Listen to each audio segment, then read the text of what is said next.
talking about Tolkien. Hey, did you know the Oscars were last night? Me neither. I'm Nate, you're Ben. How's it going? I am. It's going well. And thankfully, we decided to make a podcast about books, not a podcast about movies. So I don't have to care about the Oscars or pretend to care about the Oscars. But yes, we're talking about The Hobbit, a nice simple I heard book. John Cena won while naked or something. I'm probably confusing that story, I but saw a picture canon. of John Cena fully nude and I was confused.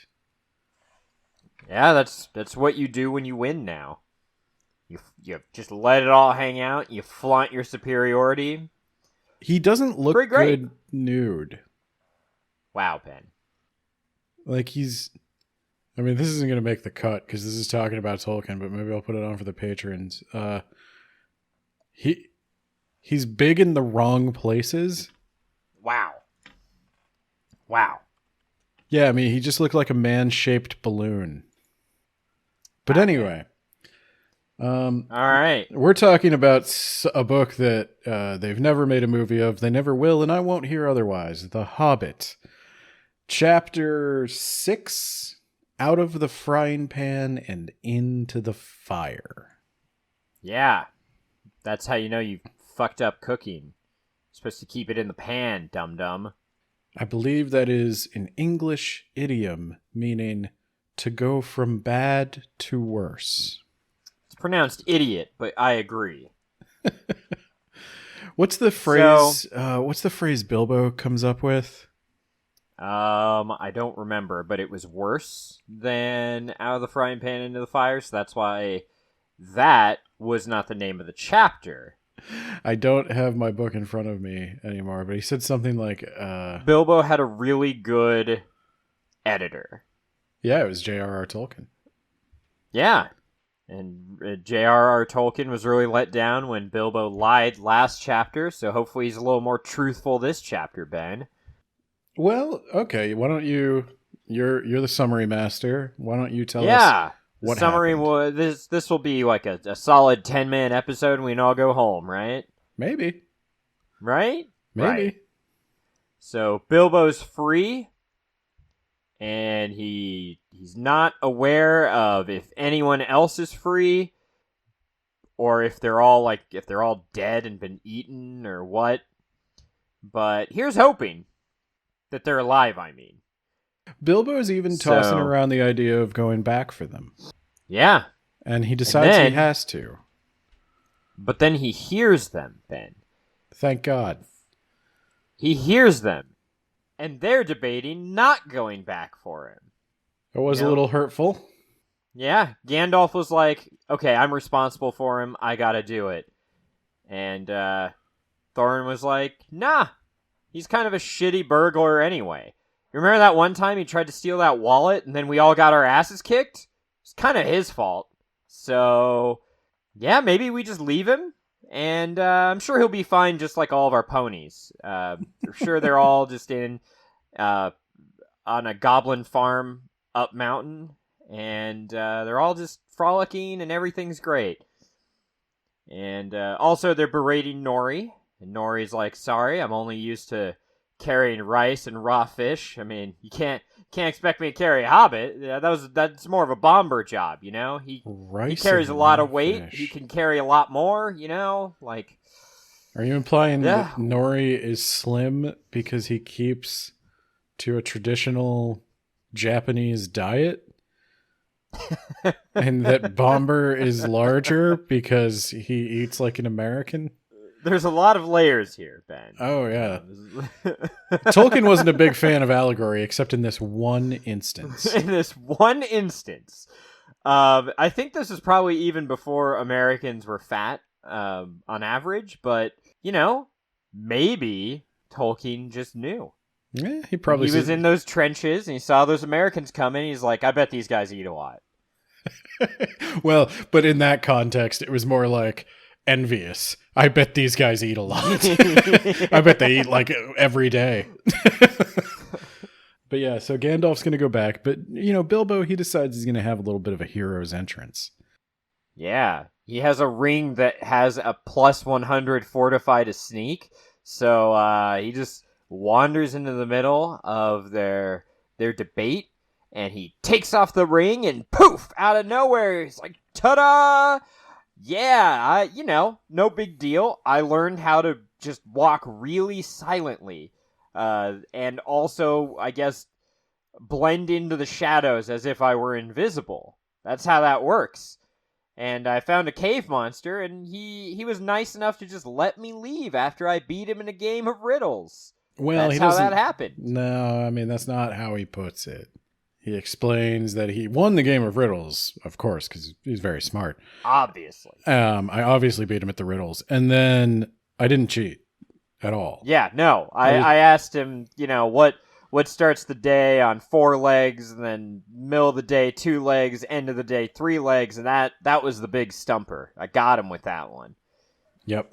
It was just a good old wholesome game of riddle making, and he didn't want to pay up, and so I had to hide, and he went for the entrance thinking I already knew where it was, and then I followed him, and then, believe it or not, this part of the story is actually true. I mean, the whole part's true, but this part's Olympic. Yeah, this part's actually happened. I high jumped over him. I had a 5-foot vertical leap. I am the Michael Jordan of Hobbits. Kind of is, actually. He really is. Yeah. That would not be. Does he? I can't untrue. remember. Does he have a really bitter Hall of Fame induction? I mean, retirement speech in the next book? I don't remember. I think he does, actually. I think it was kind of a bitter speech. It's a little known fact, but once Bilbo went to Rivendell in Fellowship of the Ring, much like Michael Jordan, he bought a NASCAR team. Okay, and that's how he spent his days. He's just hanging out in Valinor, turning left. So yeah. So they're back. Get out of here. Yeah, they got to get out of there. Hills are going to be swarming with orcs by nightfall. Goblins, Ben. They're the swarming same thing. With goblins. They're the same thing. No, they're not the same thing until next book when they are. I honestly think they are the same thing. Yeah, but that's not the heroes of Might and Magic lore, Ben. Goblins are the tier 1 unit. Orcs are the tier 2 unit. I don't think Tolkien changed his mind about this. I think he envisioned goblins and orcs as the same thing from the get-go. Yeah, maybe, Ben. But we'll never know. We do know. We can't possibly know. We have his letters. It's all just speculation. You don't know, okay? I can't see the Earth curving downward. Therefore, goblins and orcs may be different species. We'll never know. Okay. So we gotta get out of here. You're making this take longer than 10 minutes. This is on you now. So, they use the phrase helter-skelter. Did you, underline that? Yeah, I did. They wrote pigs on the wall in goblin blood.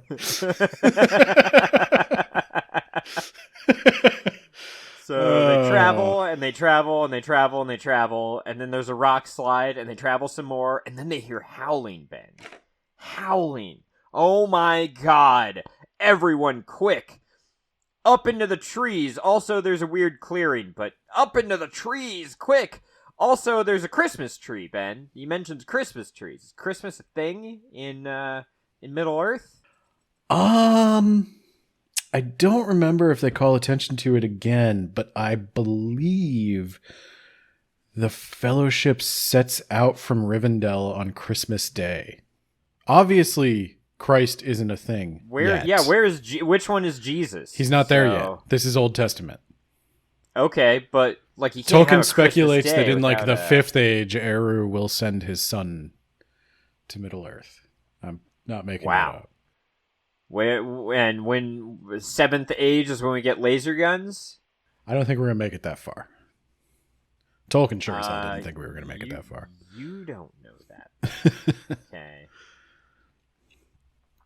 So up into the there are trees. evil wolves. Why are they evil, Ben? That's a good question for you. And also, there are wargs. The wolves are the wargs. They're the Yeah, same thing. but they're evil wolves. They're not just regular wolves. They're evil, Ben. Why are they evil? We'll talk about it. Let's get through the Okay. summary first. So the warg talks, Ben, and there's apparently hundreds of them. I don't know how they feed an entire, platoon of wargs, but there's so many of them, and they're talking.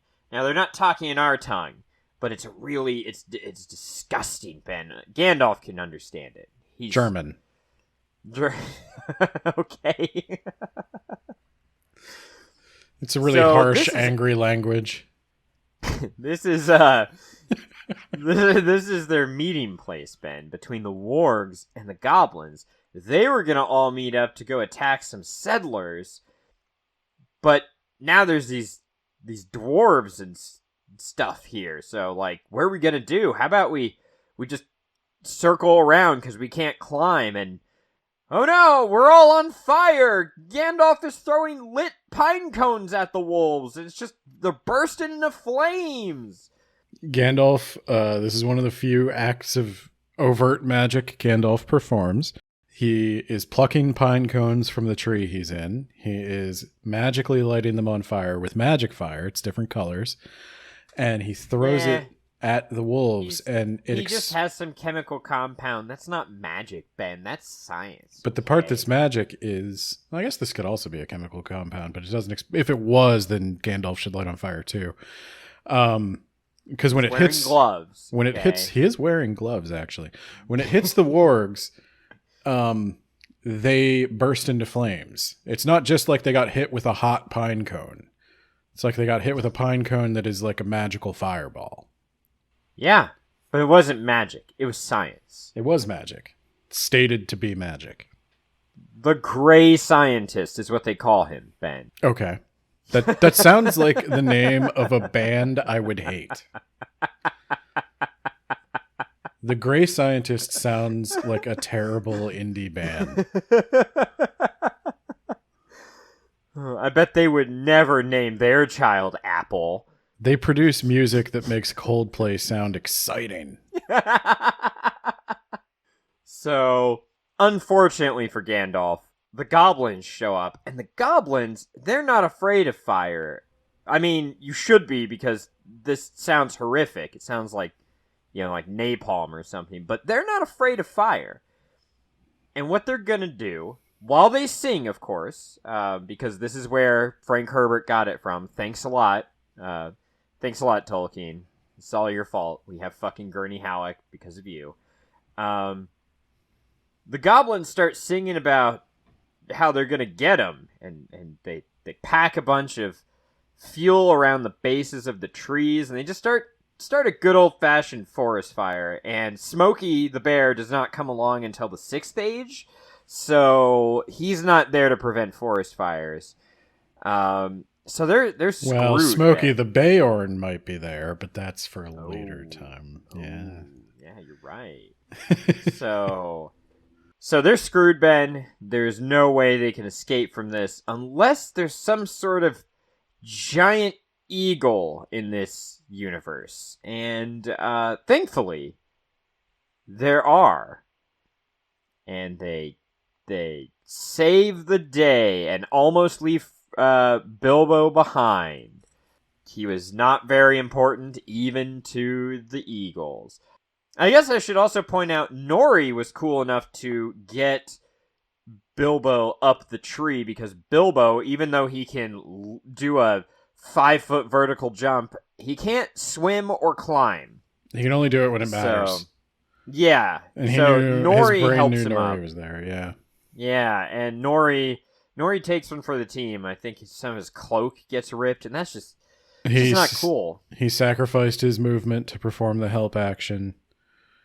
Yeah. And then when Bilbo got into the tree, next turn, Dory was able to climb up. Did I say Dory? The Eagles I meant Nori. save the day.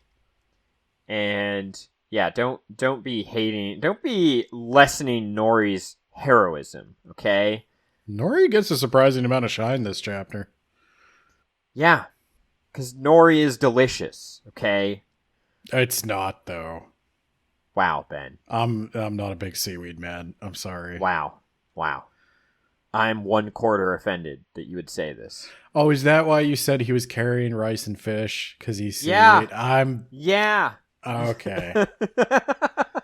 You didn't get that? No, dude, I shut off all Japanese when we start talking about Tolkien because that's when I need to switch into like Old Norse, High German. I can't have both running through my head. So, and what's the stupid movie? Was it a Clerks movie? Was it a Kevin Smith movie in general? Where like why would the Eagles not just fly them to Mordor to save the day? That would be a really good book about eagles flying. They say in this one they don't want to drop off the dwarves near a man settlement because they got bows. They shoot eagles with bows and arrows. You don't think Mordor has bows? Are you stupid? You are. Shut up. So the Eagles drop them off, and that's where the first movie would end if such a movie existed, but of course it does not. Yeah, so real quick we'll highlight the difference between the book and the movie here if it wasn't already highlighted. Azog doesn't exist. Yeah.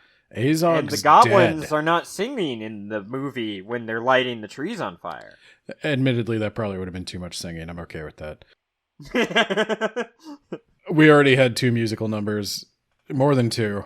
Yeah, I'm okay with it. Yeah, you have the dwarves, you have the elves, you have the goblins from earlier. It makes the goblins a lot less threatening if they're singing. Yeah. Unless you're going to do some real horror movie stuff where the goblins are doing something horrible while they're singing. I don't know. But yeah. Eating those ponies. In the movie, this is where... while they're still alive. I believe Bilbo tackles an orc. Yeah. And Thorin gets the shit kicked out of him. Yeah. By an orc with a mechanical robot hand. So this is, in the book, a chapter where they're magically... It's like a bridging chapter. Yeah, they're magically rescued by eagles. Gandalf is throwing magic pine cones. He's sitting in a Christmas tree. He's understanding the language of the wolves. It's very fairy tale. It's very like almost whimsical. They're in danger, but you already know they've escaped from so much. They're not going to die in a tree. That's not true, Ben.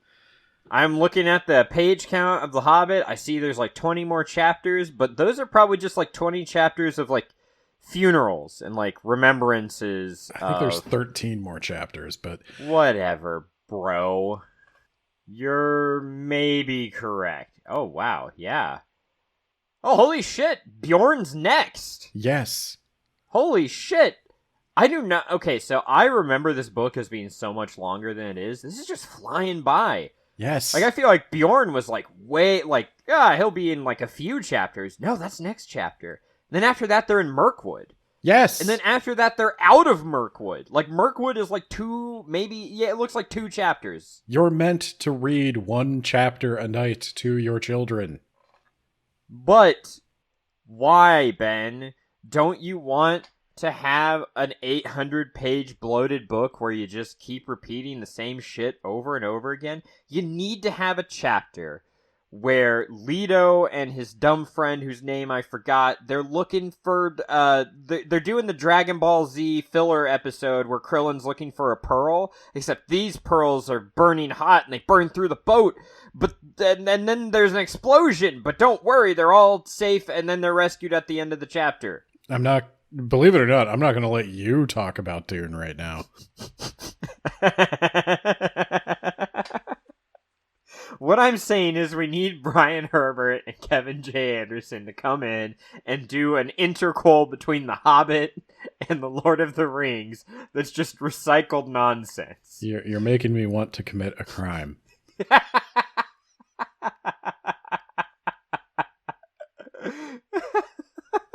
My problem with the movies pretty much peaked here.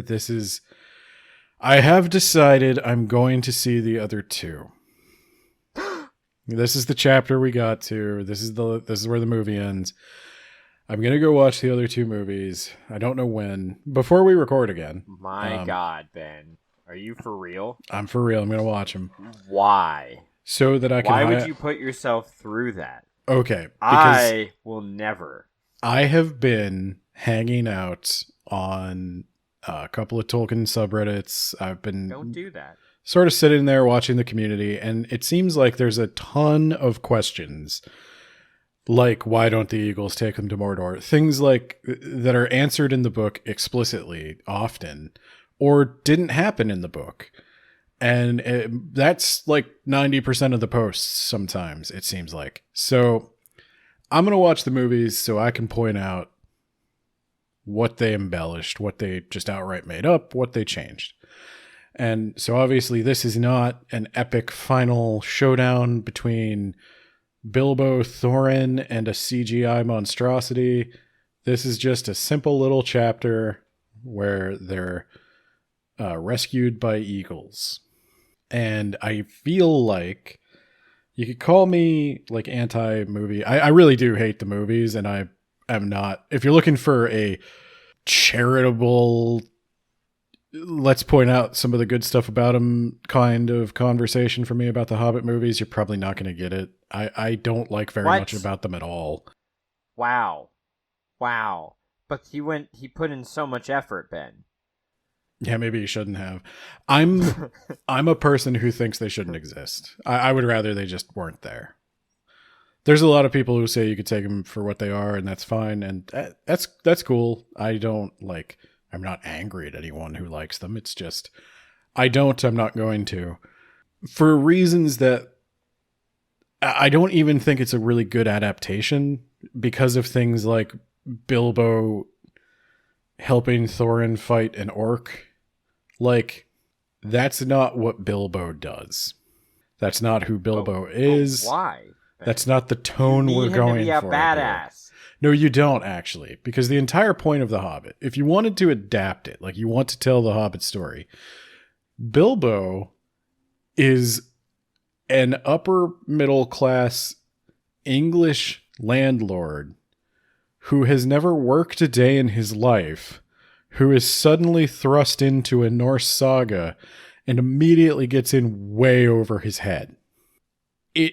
It's comedy. It's supposed to be funny, but they're trying to have him have a similar arc to like what Frodo has in Lord of the Rings, and that's not Bilbo's story. They're just trying to do Lord of the Rings again, but like with dwarves instead of elves, and I don't... Yeah. We have the Aragon of dwarves, right? Aragorn? And he's... Yeah, but I don't want to actually pronounce it properly, Ben, but fine. Well, Aragon is a whole other book. Yeah. I know, Ben. I know.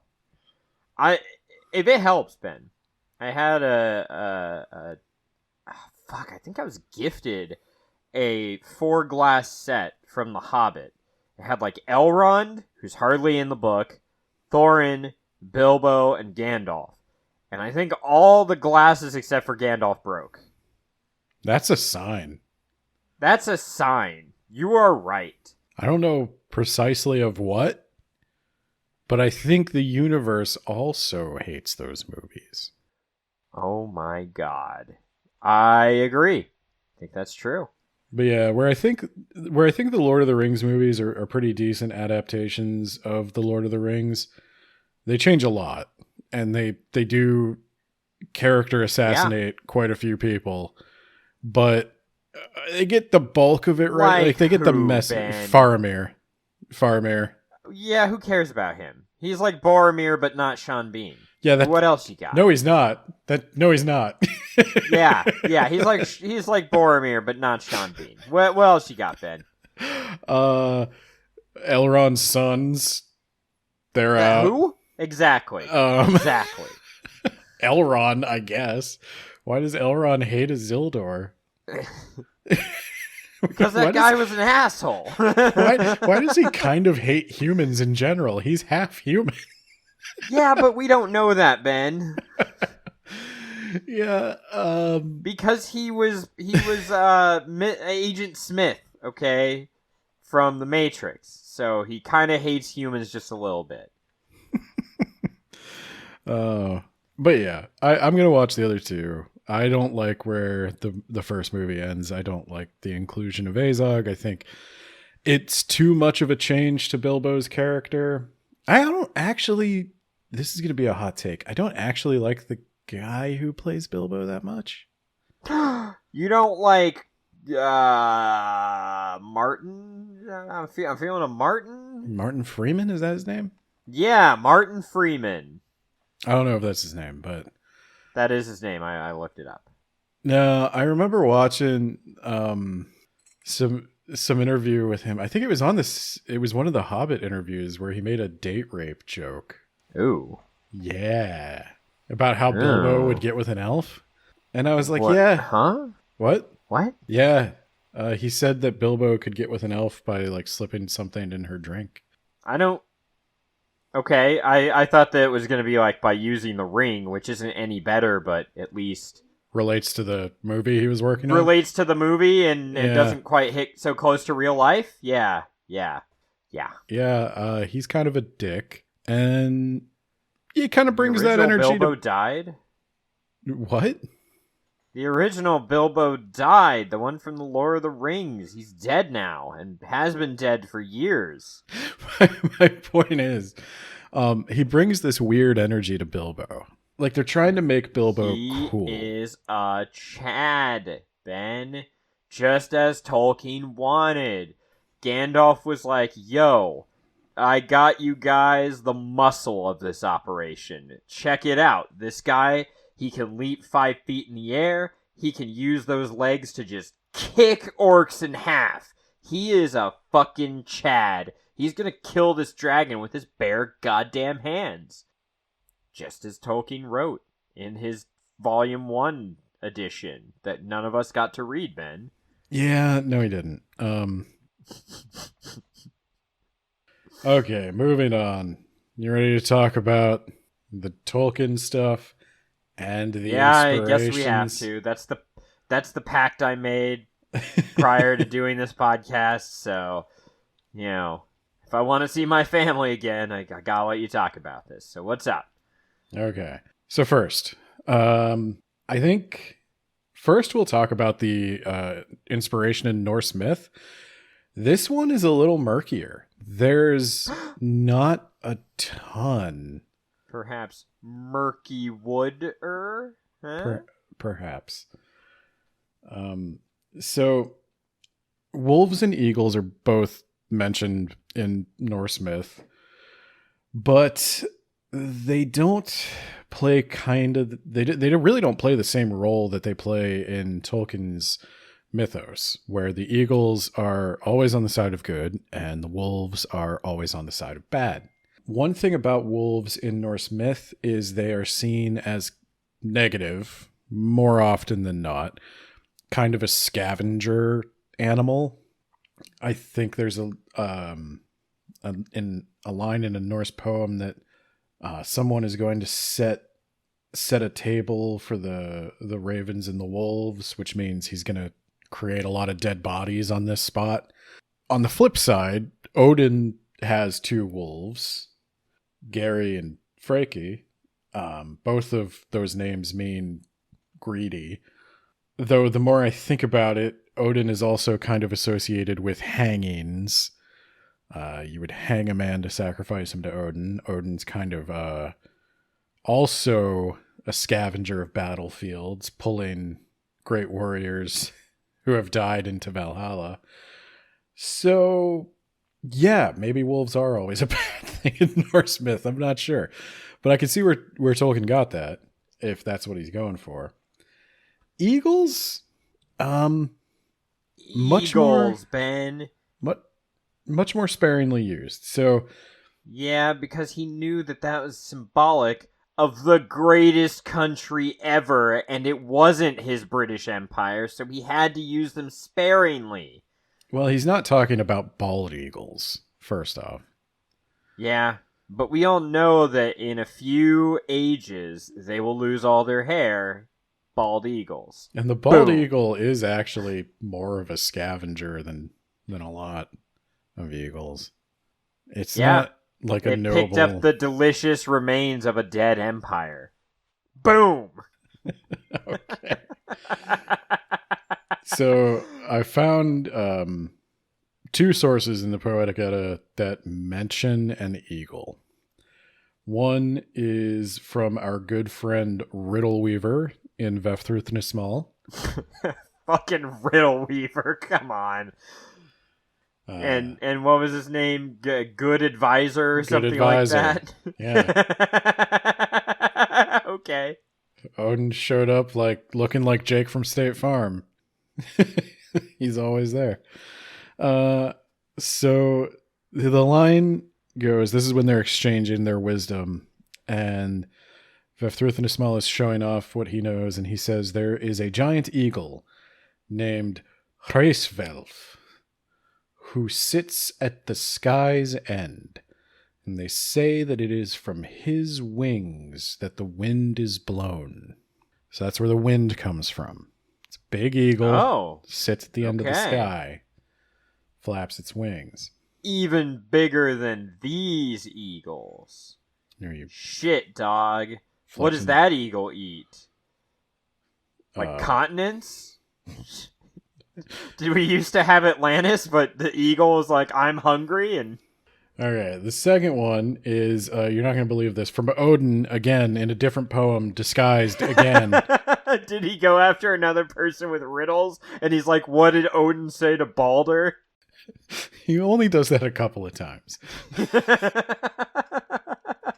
This is in Grimnismal. A squirrel is named Ratatosk. He runs along the trunk of Yggdrasil. It's called what? Ratatosk. Okay, does this have anything to do with Radagast? I don't know. I'll have to look into that. Okay. Anyway, go on. So there is a squirrel named Ratatosk. He runs along the trunk of Yggdrasil. He takes the words of the eagle and tells his insults to Nithog below. So you might know that there is a great dragon, Nithog, at the base of the world tree who gnaws at its roots. They use Nithog a lot in Final Fantasy, I think. Yeah. Maybe we should get rid of that thing. I like my world tree as it is, thank you very much. But there's also an eagle that sits at the top of the tree that just makes fun of Nithog all day, every day. And an asshole. And Ratatosk... Why? Ratatosk runs from the top of the tree to the bottom and back to tell Nithog what the eagle's been saying about him. Perfect. You just... Hey, that eagle says you're ugly. And also, you're as dumb as you look, which is ugly, if you recall from a few moments ago. Hold on, I'll be right back in a day or two. I need to tell you what else the eagle's saying about you.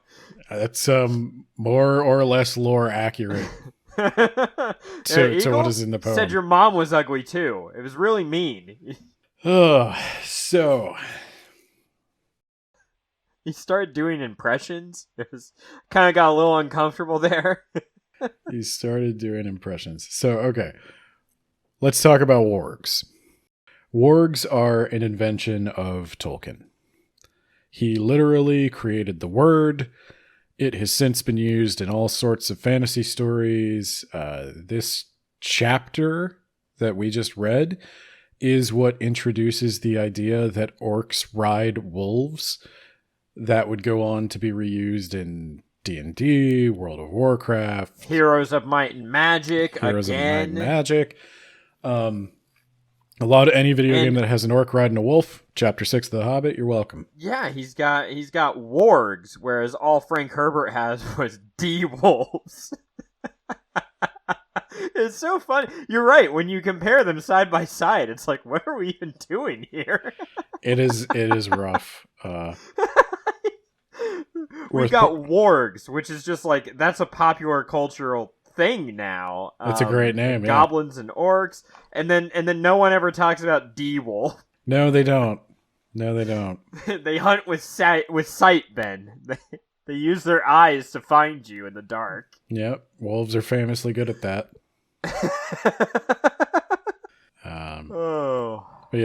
Jesus. For those of you who read books as well as play video games, George R. R. Martin would go on to borrow the term to use as a folk description for people who can project their consciousness into animals or even other people. And according to Tom Shippey, who was for a long time the world's leading academic authority on Tolkien, I think he's still alive, but he might be retired. Anyway, he says... we're now the leading authority on Tolkien. No, we're not. If you have corrections, please let me know. We've claimed that mantle for ourselves. So, according to Tom Shippey, the term warg is a combination of an Old Norse word, vargur, which carries connotations of both wolf and outlaw.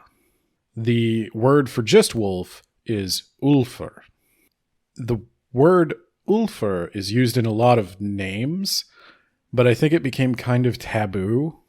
And vargur was, I don't know if it was a replacement, but if you say like that guy was a wolf, you're saying that he's, I don't know, I guess it's kind of the same, not exactly the same connotation, but like saying somebody's a rat. Like, it's not a good thing to be called because we associate the behavior of that animal with bad behavior if a human being were to do it. Now, Tom Shippey also says that it's vargur combined with, and I am not good at Old English, wear, which only means outlaw, no association with wolf. So wear, vargur, warg. Yeah. Yeah, I'm glad I was here for it. I'm glad you were too.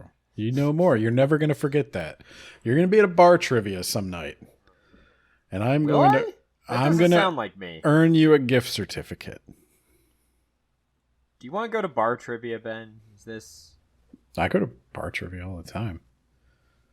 I'm surprisingly good at trivia. I don't drink, but I'm really good at trivia. Yeah, you are like, it's bar trivia. Why are you, what? They have wings. I'm so confused. Yeah, I guess. Okay. So let's talk about eagles in the lore as well. So both wargs and eagles are an interesting case of animals that have intelligence and can communicate, but they're not. That doesn't really fit in Tolkien's mythology. So, well, the wargs can also communicate. That's what I said. Both wargs and eagles. Yeah. Oh, I thought you said the eagles. Yeah. Oh, you said both of them. Okay, fine. So, as we mentioned in the Elrond episode, that there's a different fate for elves and men, and the dwarves are kind of a special case. So this is as good an episode as any to get into a little bit of like the Tolkien hierarchy of beings. Okay, so you got Eru. So the Untouchables, those are your orcs. So and you've got Eru stuff, Iluvatar at the top, the one true god, right? The one true god creates his angelic host. Now, who created Eru Iluvatar? Shut up! He was always there. Don't start this. Like you come along and you see an Eru Iluvatar, and you're like, that's too complex for it to just. He's eternal. Been here the whole time. He's eternal. He's just been there the whole time. All right, you've got Eru Iluvatar. Okay, then Eru dreams up his angelic host, the Maiar. Okay, the Maiar and Iluvatar create the world, the reality, and Iluvatar has the sole ability to breathe life into things. So the Maiar can they can create non-living things, like they can even create the shape of living things, but they can't give them souls. Only Iluvatar can endow something with a soul. I know He does. That's part of the lore. No, he does take care of the dwarves. He hooks them up. Oh, he does give them souls? Yeah, we just don't really know what happens to them. Eternal damnation. Obviously. I don't think so.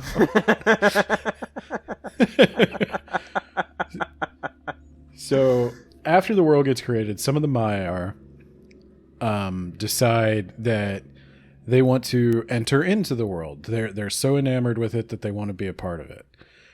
And there's a condition for that. If you go in there, if you make yourself part of reality, you're there until the end. You are there till the end of time. And they're cool with that. And the greatest of these become the Valar.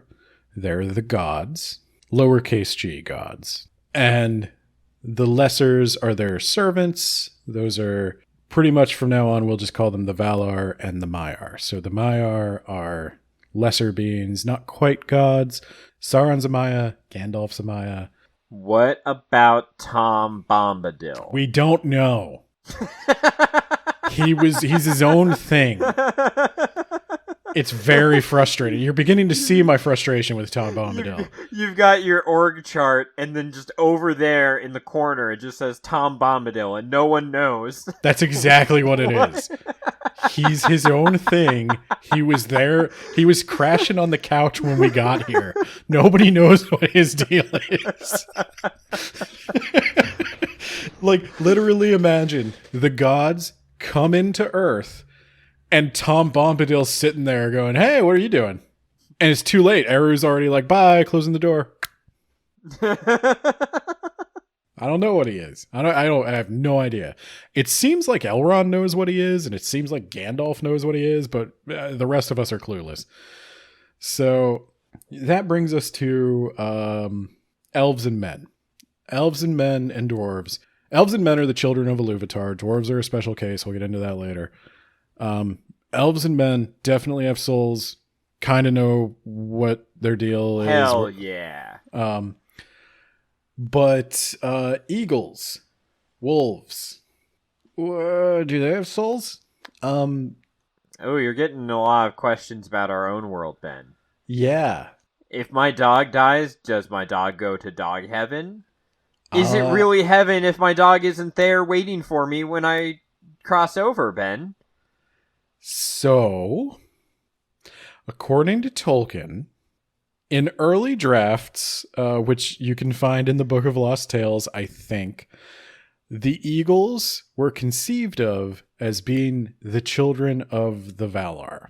He had this whole concept of the children of the Valar, where they created some of these, like, other beings.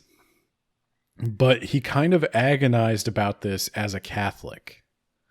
Like, the only way all this world jives with his Catholicism is if Iluvatar is basically the Christian god. So... Wow, Catholicism ruins everything again. Yeah, the lowercase g gods kind of have to really just be powerful angels. They can't go around making sentient life. What if they make the sentient life because God willed it? That happens a little bit with the dwarves. Real quick story of the dwarves. Aule, the craftsman god, he's like the smith. He makes these like clockwork creatures in an imitation of life. And they're not quite sentient, not quite ensouled or anything, but Eru's not happy with that. He didn't give Aule permission to do that. And he tells Aule, you got to destroy your creations. And Aule, he's a godly man. He raises his hammer and he's going to smash them.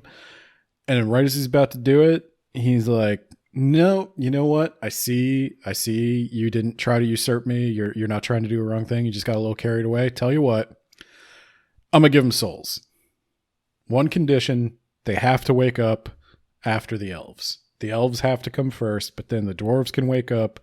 I'll give them souls, and you're good to go. So Eru just, he squeezed them in. But that's it. No more. So now there's eagles. You're probably going to hate it, Ben, because I'm going to ask, what about the orcs? The orcs, that's a tough one. He never really... So it depends on what the orcs are. Yeah, I heard that they were corruptions of men or elves. Is that true? So it kind of remains unanswered. Tolkien died before he settled on an answer. That's all we can say for sure. Well, in the Silmarillion, I believe it's... orcs in the Elder Scrolls were followers of Trinimac before Trinimac was eaten by another god and then shit out. And all the orcs touched the shit goo and they became orcs. And Trinimac became Malakath. It's a little... that's what you get, Tolkien, for not settling. Now we have weird shit golems in this other series. It's all your fault. Can't believe you. In the Silmarillion, I believe they are corrupted elves. Oh. There are versions where they are corrupted men. But you can argue against that because he never finished the Silmarillion, right? Right. He Right. got... How far along in the Silmarillion did he finish before he died? Well, it doesn't really work like that. It's more like he had bits and pieces all over the timeline. Oh, I see. And some of these like higher philosophical concepts really tripped him up for like his entire life. He has a rule. So there's a Satan figure as well. There's one god or one of the lowercase g gods who was the most beloved, the strongest, the most powerful of the angelic beings, the Lucifer figure, and he was jealous that God reserved the power to create life for himself. And he started weaving discord into the melodies that created the world, and he corrupted everything, and he exists to basically just undo the work of the other gods and to try to like take the whole of creation for himself. And he is the one who corrupts whatever was corrupted into the orcs. And he does that with a lot of things. He creates a lot of evil beings. He creates the trolls. He creates... Does he make the Balrogs? Or no, those are like... Those are Maiar, who came to his side and took the shape of shadow and flame because it reflected like the darkness in their heart. He creates the dragons. And I say create, when I say create, I mean he took some being like a dragon and twisted it into a dragon. Yeah, we've all seen Gojira, so we know how this works. For the eagles and the wargs, the Satan figure, his name, he's got several names, but we'll go with Morgoth. Morgoth creates the wargs. He takes presumably some sort of proto-wolf creature and uplifts it. Made and them twists evil. That's why they're evil. Yes, that is why they're evil, and that is why they work with orcs. Eagles were taken and uplifted by the Zeus figure, the chief of the lowercase g gods, the Valar. Please tell me he's not like Zeus in other ways. No, he's in a loving marriage. Okay. He's in a loving monogamous marriage. So he's nothing Disney like Zeus. Okay. He's Disney Zeus. He's smarter than Disney Zeus. I will say that. His name is Manwë, and the eagles were his servants. Manwë is a sky god, and his wife is the goddess of light, and he creates the eagles to sort of be his servants. So again, he's doing the same sort of thing Morgoth did, though only he's not twisting them to be evil. He's just like uplifting them. He's giving them speech, basically. And so do they have souls? No. Oh. Okay. All right. Well, that is our episode of The More You Know. Thanks for tuning in. Eagles, apparently soulless beings. Eagles and wargs, do they have souls? No. Orcs, maybe? Probably. Can an orc be forgiven for their crimes? Because, like, it's not their fault? Yes, kind of, maybe. Tolkien never called them irredeemable, but this is one where, like, if you're gonna go deep into the lore like I do, this is where the Catholicism really you got to reckon with it a little bit. And I get the vibe as I read Tolkien's writing, his early drafts, his letters. He doesn't really like this result. He always sounds kind of like, I guess that's how it would have to work. The part with the whole, like, the lack of souls. Is that what you're saying? The lack of souls and the damnation of the orcs. Both of those things bother him, and that's why he never finished a lot of what he never finished, is he never really found a satisfactory answer for himself.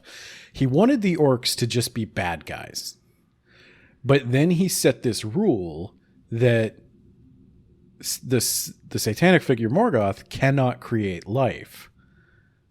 So, if he can't create life, then what are the orcs?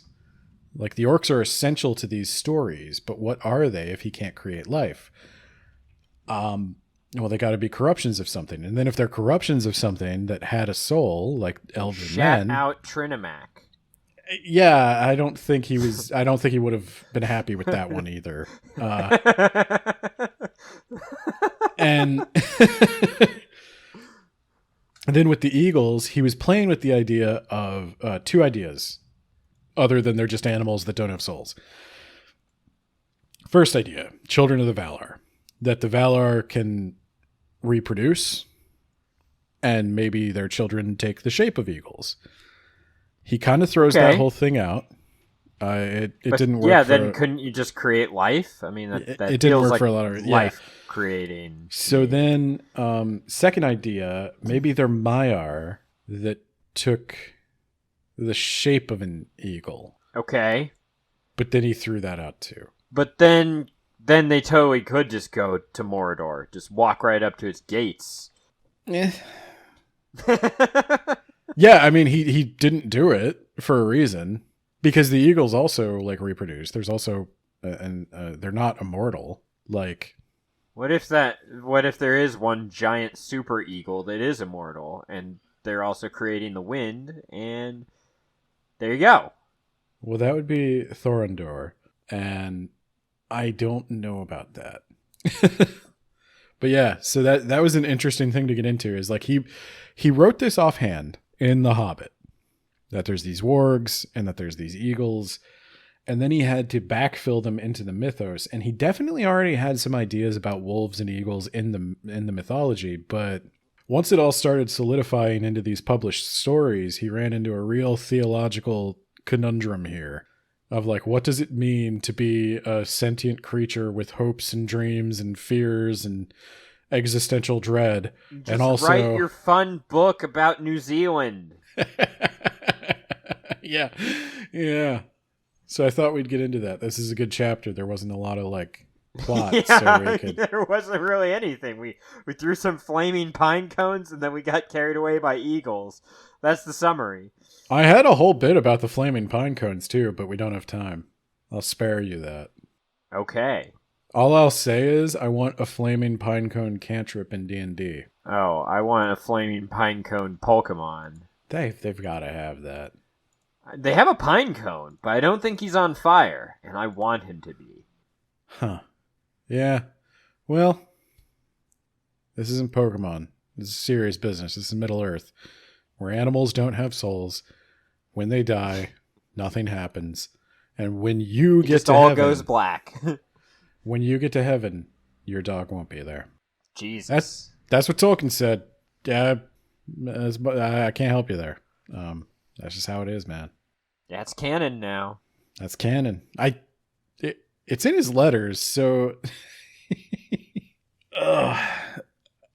I do have one additional note about the eagles from Tolkien's letters. If you want a little, like, bonus trivia. Did he say in a few decades someone will make a stupid comment about the eagles and why can't they just fly into Mordor, and there's so many reasons why you can't, but also shut the fuck up, you're not clever? Kind of. Okay. So he was actually looking at artwork somebody was doing for The Hobbit, and they had put in like an eagle like roosting in the Shire or something, and that there was just like eagles all over the place, and he's like, he wrote back to his publishers that, quote, "The eagles are a dangerous machine. I have used them sparingly, and that is the absolute limit of their credibility or usefulness." He did not want to draw any more attention to the eagles.